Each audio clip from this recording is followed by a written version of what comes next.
kita tahu juga bahwa memiliki banyak kebutuhan seperti kehidupan kita sehari-hari, yaitu sandang, pangan, pakaian, itu semua kita butuhkan setiap hari. Dalam kebutuhan tersebut kita memiliki yang namanya pilihan. Pilihan tersebut berdasarkan apa yang ingin kita pilih.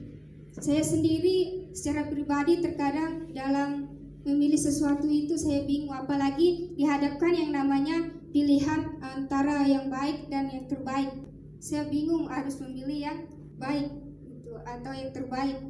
Di sini kita mau belajar bersama-sama di Lukas ini bahwa kita belajar tentang Maria dan Marta. Pilihan Nas ini, Marta mengalami yang namanya stres dengan pilihannya. Stres kenapa? Ketika dia melayani Tuhan, ketika dia kedatangan Tuhan Yesus di rumahnya, dia sibuk melayani, dia nggak tahu harus mau ngapain. Tapi Maria sendiri dia melayani, duduk di kaki Tuhan dan dia diam di kaki Tuhan.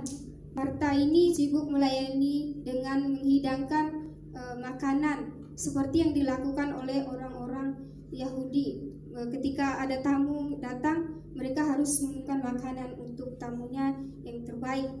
Tapi di sini kan itu yang Tuhan mau. Yang Tuhan mau adalah ketika kita melayani Tuhan, bukan karena kita sibuk pelayanan sana sini, bukan sibuk dengan rutinitas yang namanya pelayanan. Mungkin teman-teman di sini semuanya sudah melayani. Yang Tuhan mau di sini bahwa ketika kita melayani Tuhan, kita harus sungguh-sungguh berserah diri di hadapan Tuhan. Kita lakukan yang namanya berdoa sebelum kita melayani Tuhan. Dan juga satu hal yang saya dapat dalam ayat ini bahwa kita harus memiliki kerendahan hati dalam melayani Tuhan. Tuhan sendiri juga ketika dia waktu Paskah, hari menjelang Paskah, ketika murid-muridnya berkumpul bersama dia, Tuhan Yesus dengan rendah hati dia membasuh kaki murid-muridnya. Membasuh kaki itu sebenarnya nggak layak bagi orang yang terhormat, tapi Tuhan Yesus sendiri melakukannya dengan kerendahan hati. Di sini kita mau belajar bahwa ketika kita melayani Tuhan, bukan kita mementingkan diri kita sendiri. Boleh kita sibuk dengan pelayanan kita, tetapi apakah kita sungguh-sungguh melakukannya di hadapan Tuhan?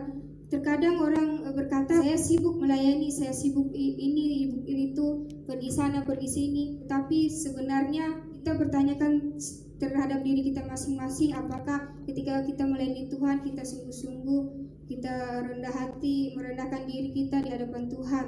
Di sini saya belajar bahwa ketika di dalam segala sesuatu, di dalam setiap pelayanan kita harus mengandalkan Tuhan. Yang pertama, kita harus sujud di kaki Tuhan sebelum kita melayani Tuhan. Kita mau belajar bersama-sama dari tokoh Maria.